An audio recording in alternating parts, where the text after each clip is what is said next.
Family Guy's interesting. They did 2 seasons on the air, and then it got canceled, and it wound up getting released on DVD.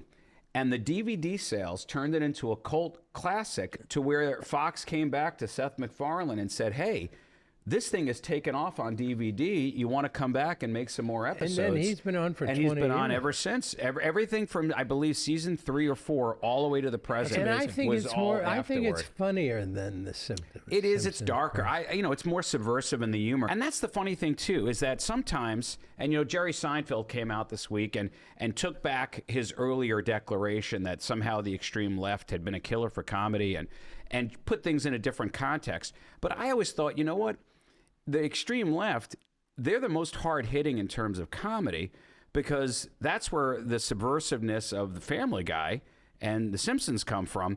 It's just really hard-edged, dark satire, but from a very left perspective. So I don't see them as being soft at all. You know what? I'll tell you what killed that type of comedy is just cowards.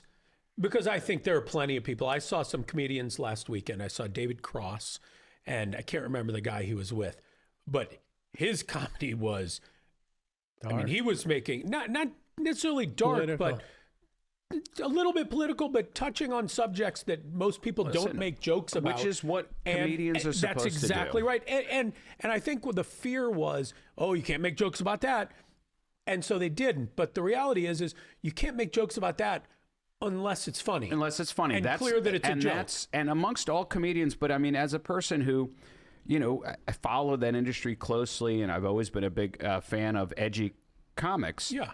I've always felt like that's their job. They are modern day philosophers. For sure. They are the people on the outside looking in, making really sharp observations about the state of our times, and they have to be given license to go into any topic that they want to. Nothing could be taken off the table from that comedic eye. Yeah.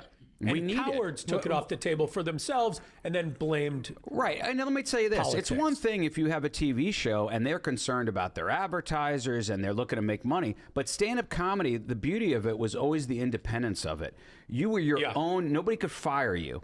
You're your own commodity. If you get laughs, you get the laughs, you get the money, you get the opportunities. You don't get the laughs. The currency was clear. If you're funny, you get to make a living, and if you're not, you don't, and that's it. It proves one thing, that anything can be funny. It can be. Look at Anthony Jeselnik. He can turn anything and find a comedic angle on it.